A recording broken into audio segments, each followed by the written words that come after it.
जय हिंद students, today I am going to take a session on articles. Now articles बहुत important है। अगर आप देखें हर पेपर में आपके आर्टिकल्स के क्वेश्चंस बहुत आ रहे हैं। So today I am going to teach you articles a and the. तीन आर्टिकल्स होते हैं हमारे, ए एंड द। आज हम ए और एन के इंपॉर्टेंट रूल्स पढ़ेंगे, ए और एन कहाँ यूज होते हैं और ए और एन के बीच में डिफरेंस क्या है। Now see, first of all remember, जो हमारे आर्टिकल्स है ए और एन, वो हमेशा सिंगुलर कॉमन नाउन के लिए यूज होंगे। आप हमेशा इन आर्टिकल्स को सिंगुलर कॉमन नाउन के लिए यूज करोगे। कॉमन नाउन जैसे कोई भी आम noun, book, pen, pencil, school, college, जब आपने उसको कोई प्रॉपर नेम नहीं दिया है। Singular means one. A and an can never be used with plural nouns और proper nouns. So first point आपको ये ध्यान रखना है। नाउ सबसे इंपॉर्टेंट पहला rule, a and the. See, a और एन मैंने अभी आपको बताया सिंगुलर कॉमन नाउन के लिए यूज होगा the article. The article singular common के लिए भी यूज हो सकता है और प्लूरल कॉमन नाउन के लिए भी हो सकता है, as well as proper nouns के लिए भी हो सकता है। अब अगर हम द आर्टिकल को सिंगुलर नाउन के साथ भी यूज कर रहे हैं और प्लूरल नाउन के साथ भी यूज कर रहे हैं, so there has to be some difference, right. आप ए और एन भी सिंगुलर के लिए यूज कर रहे हो, आप द भी सिंगुलर के लिए यूज कर रहे हो। So what is the difference? So पहला रूल आज हम यही पढ़ेंगे, क्योंकि सबसे ज्यादा चांसेस हमेशा इसी कॉन्सेप्ट को लेके रहते हैं कि एग्जामिनर आपको क्वेश्चन दे सकता है। So I just explain you the point first. Now if I write here a boy and if I write the boy, both are correct, इनमें से गलत कोई नहीं है, but there has to be a basic difference. See, a boy और दोनों ही singular के लिए यूज्ड हैं, but a boy रेफर करेगा for boy जिसकी आप जनरल बात कर रहे हो। वो आम लड़का हो सकता है, कोई भी हो सकता है, like he is a good boy। so हमने जनरल बात कह दी है, वो एक अच्छा लड़का है, हमने उसके बारे में कोई स्पेसिफिक एडेड इंफॉर्मेशन नहीं दी है। सिमिलरली वहीं पर अगर हम बॉय से पहले द लगा देते हैं, इट मीन्स हमने उस बॉय को डेफिनेट बना दिया है। इसीलिए हम ए और एन को इनडेफिनेट आर्टिकल कहते हैं और द को डेफिनेट आर्टिकल। जब भी आप एक सिंगुलर कॉमन नाउन से पहले द यूज करोगे, इट मीन्स आपको उस नाउन के बारे में कोई एडेड इंफॉर्मेशन दी गई है। मे बी आप उस नाउन को पहले से जानते हो, or you can relate to that noun in that sentence. For example, if I say there is a boy standing there, वहां पर एक लड़का खड़ा है। अभी मैंने इस सेंटेंस में उस बॉय के बारे में आपको कोई इंफॉर्मेशन नहीं दी है, कौन है, कहां से आया है, मैं पहले से उसको जानती हूँ या मैंने उसको देखा है। No information is given. So ये हम एक जनरल बात कर रहे हैं, तो यहाँ पर बॉय हमारा इनडेफिनेट नाउन हो गया। So we have used article a. अब पहले दिन मैंने सिर्फ उस बॉय को वहां खड़े हुए देखा, next day I know him. अगर वो बॉय फिर वहीं खड़ा है, इसका मतलब मैं अब उसको जानती हूँ, भले ही मैं उसका नाम नहीं जानती हूँ, बट आई नो कि मैंने इसे कल भी देखा था। So now I know something about that noun. तो आपको किसी भी तरह की ऐसी इंफॉर्मेशन मिल जाए, जरूरी नहीं है कि एग्जामिनर आपको उसका प्रॉपर नेम देगा। बिना नाम दिए, बिना एडजेक्टिव दिए आपको एडेड इंफॉर्मेशन दी जा सकती है। Now look at the next sentence, the boy standing there is my friend. Now look here, आपने इंफॉर्मेशन दे दी है इज माई फ्रेंड, मतलब वो बॉय आपका फ्रेंड है, तो इसलिए वो बॉय क्या हो गया है, डेफिनेट। देखिए अभी भी हमने बॉय को सिंगुलर कॉमन ही रहने दिया है। We have not mentioned any name, we have not given any proper information, but we have given an added information that that boy is my friend. तो इसका मतलब मैं उसको जानती हूँ। तो इस तरह की कोई भी इंफॉर्मेशन आपको सेंटेंस में दी जाती है, सो आपका सिंगुलर कॉमन नाउन डेफिनेट होगा, hence you will use the before it. और अगर वो इनडेफिनेट है तो आप उससे पहले ए या एन लगाओगे। So this is the first difference that you need to know. Basic difference है जो आपको ए, एन और द में पता होना चाहिए। Now I will get back to this slide. इसमें इसी को एक्सप्लेन करा गया है with example. A boy unspecific है, like he is a good boy, no added information. this is a book या this is an interesting book, no added information. Please remember one point, adjectives आपके noun को, singular common noun को definite नहीं बनाते हैं. अगर किसी sentence में लिखा है this is an interesting book, तो interesting adjective है, but it is not an added information. It is not giving your noun a definite form, so you will use a or an here. Now the boy, he is the same boy who came first in the class. Again, he is the same boy who came first in the class. अब आपको उस boy के बारे में added information है कि वो class में first आया था. So अब वो boy definite हो गया है, so इसलिए हमने यहाँ पर the लगा दिया. Remember one more point, same only, same और only से पहले हम the लगाते हैं. The same, so जहां आपने देखा same या only है, you will automatically use the because same मतलब वही, तो आपकी मतलब आप उसको पहले से जानते हो जो भी नाउन है. एंड अगर होगा the only, he is the only student who comes first in class every time, तो इसका मतलब the only मतलब सिर्फ वही एक है, तो अगेन आप उसको जानते हो. सो ये जो टर्म्स हैं ये भी ऑटोमेटिकली आपके नाउन को डेफिनेट कर देते हैं. This is the book I was looking for, ये वही बुक है जो मैं ढूंढ रहा था. अब आई वॉज लुकिंग फॉर, आप अगर किसी चीज को ढूंढ रहे हो मतलब आप उस चीज को पहले से जानते हो, आपको पता है कौन सी चीज है वो, तो ऑटोमेटिकली एडेड इंफॉर्मेशन है, तो आपका नाउन डेफिनेट हो जाता है, इसलिए द लगा है. This is the only pen I have, I just explain the only, the same होता है. Now this is a question, past year का है. People getting instantly excited when they hear dash phrase education for peace. यहाँ पर phrase definite है क्योंकि आपको phrase का नाम दे दिया गया है, inverted में है education for peace. So hence it is a known phrase, इसलिए यहाँ पर हमारा correct answer होगा the. Okay, now let us move on to the next one. Now basic difference between a और एन. अभी तो हमने ए एंड द सीखा है कि सिंगुलर कॉमन नाउन से पहले उनका डिफरेंस क्या है. अभी हम द को बाद में स्टडी करेंगे. Now I tell you basic difference की ए और एन में ही आपस में क्या डिफरेंस है. देखिए इंग्लिश में जो हमारे लेटर्स होते हैं ए टू जेड, कॉन्सोनेंट्स और वॉवल्स में डिवाइडेड होते हैं. वॉवल्स होते हैं ए ई आई ओ यू, और इसके अलावा जितने लेटर्स होते हैं जैसे B C D H F J, ये सब होते हैं कॉन्सोनेंट्स. अब वॉवल्स और कॉन्सोनेंट्स की अपनी एक साउंड होती है, जब हम उनको बोलते हैं प्रोनाउंस करते हैं, जैसे फोनेटिक्स होते हैं, उनकी अपनी आवाज निकलती है. अगर मैंने हाउस कहा, हाउस में ह की साउंड है. एप्पल कहा, एप्पल में ए की साउंड है. बॉय कहा तो ब की साउंड है. तो आपको लेटर की साउंड से पहचानना है कि उससे पहले ए आएगा या एन. अगेन एक पॉइंट आपने ध्यान रखना है कि सिंगुलर कॉमन नाउन के लिए ही ये रूल अप्लाई होगा, बिकॉज प्लूरल के लिए वी नेवर यूज ए और एन. अब वॉवल साउंड क्या होती है? जो हमारी वॉवल साउंड्स हैं, I write here A E I O U, ये हमारे वॉवल्स हैं.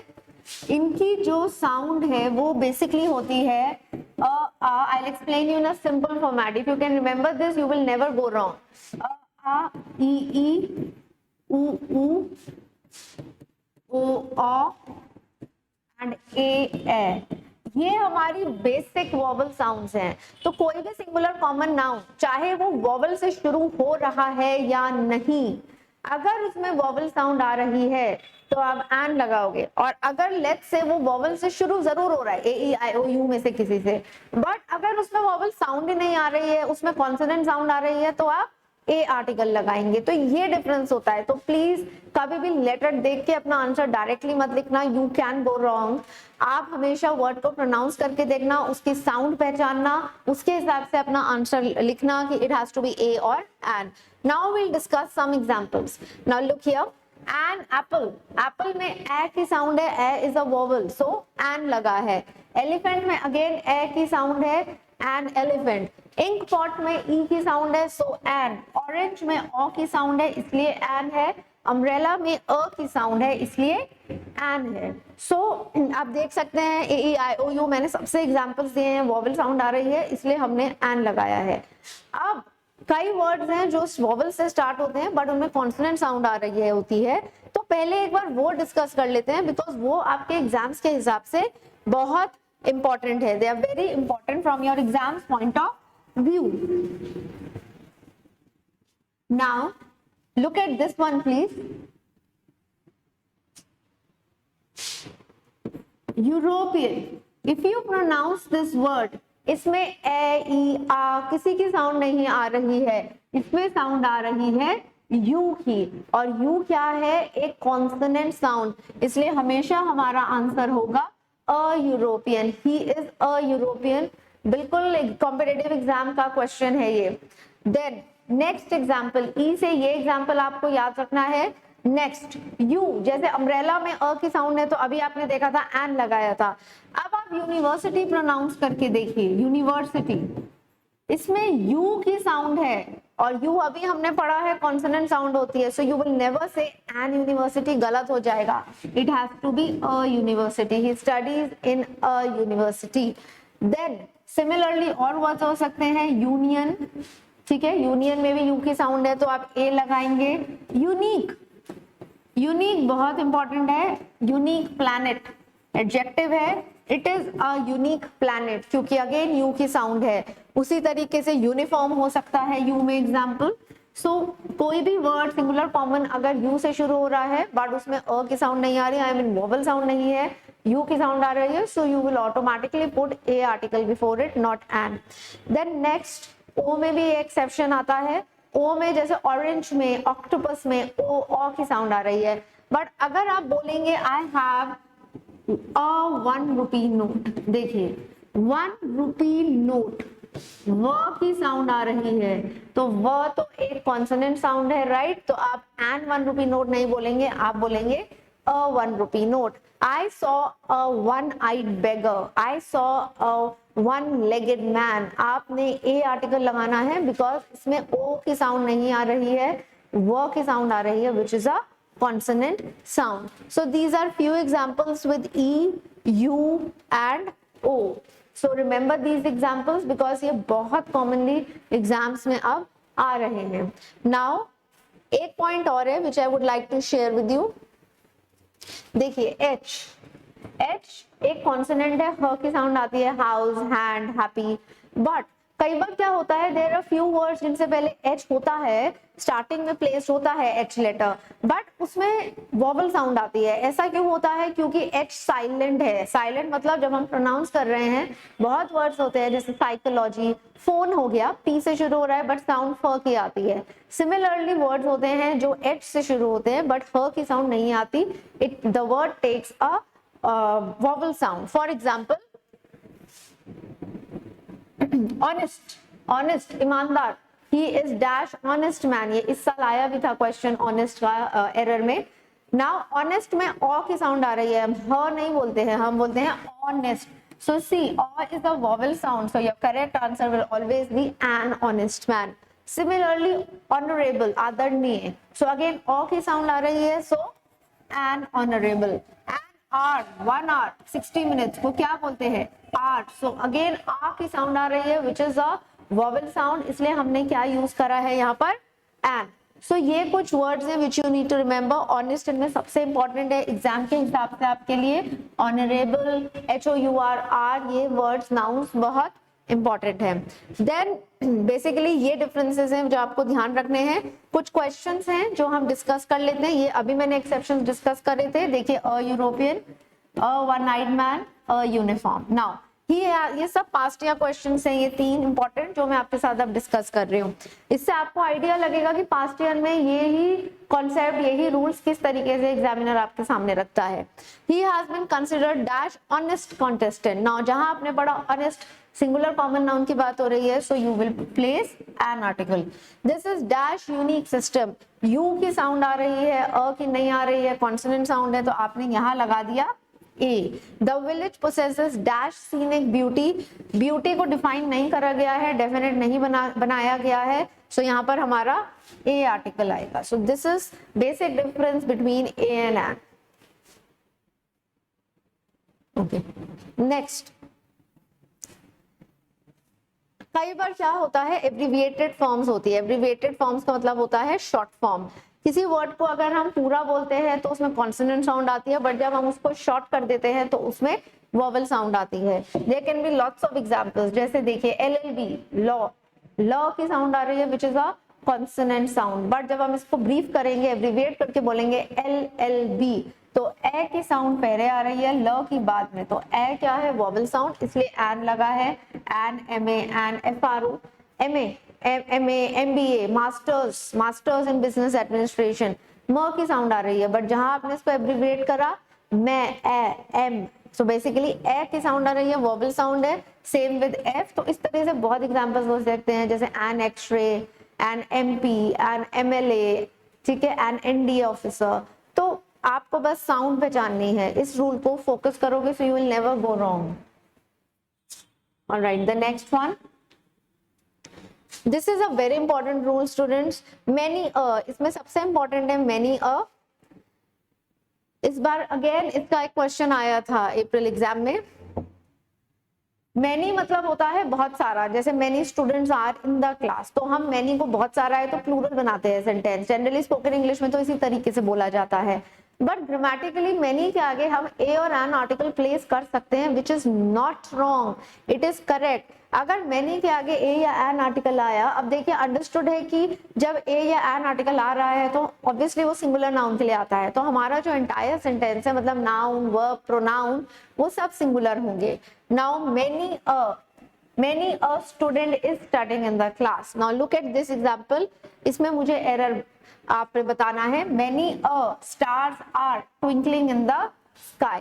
Now many के आपने आगे देखा a आर्टिकल, तो इसको गलत मत कर कराना, it is correct। आपने क्या ध्यान देना है, सिंस ए आर्टिकल है तो हमें आगे का सेंटेंस सिंगुलर बनाना है। If you look at B part, stars are, ये प्लूरल है तो हमें इसको सिंगुलर करना है, तो बेसिकली ये पार्ट हमारा गलत है, यहाँ पर ये एरर पार्ट है, इसको होना चाहिए था many a star is twinkling in the sky. So many a के आगे हमेशा सिंगुलर नाउन, सिंगुलर वर्ब, और अगर प्रोनाउन है तो वो भी सिंगुलर होगा। Same rule applies with such a, it is quite a, quite के आगे भी ए या एन, वो ए और एन अगेन डिपेंड करता है आपके आगे वाले नाउन पे, सच के आगे भी ए या एन दोनों लग सकते हैं, जैसे it is such a great idea, such a great idea, such great idea नहीं होता, such a great idea. It is quite an impossible task, देखिए क्वाइट के आगे भी एन या ए आ सकता है, इम्पॉसिबल में वॉवल साउंड है इसलिए हमने यहाँ एन लगाया है, अगर कोई नाउन कॉन्सोनेंट से शुरू हो रहा होता तो हम ए भी लगा सकते थे। सो मेनी वाला पॉइंट आपने ध्यान रखना है, बहुत इंपॉर्टेंट है। उसके साथ साथ सच के आगे ए और एन, और क्वाइट के आगे भी ए और एन आर्टिकल आएगा, remember these points. Now the next one,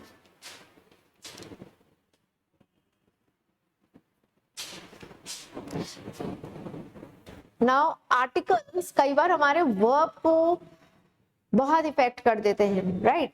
articles हमारे वर्ब को इफेक्ट करते हैं। देखिए आप कई बार देखेंगे सेंटेंस में 2 नाउन 3 नाउन होते हैं, तो आपने ये ध्यान रखना है कि आर्टिकल कहाँ कहाँ प्लेस्ड है।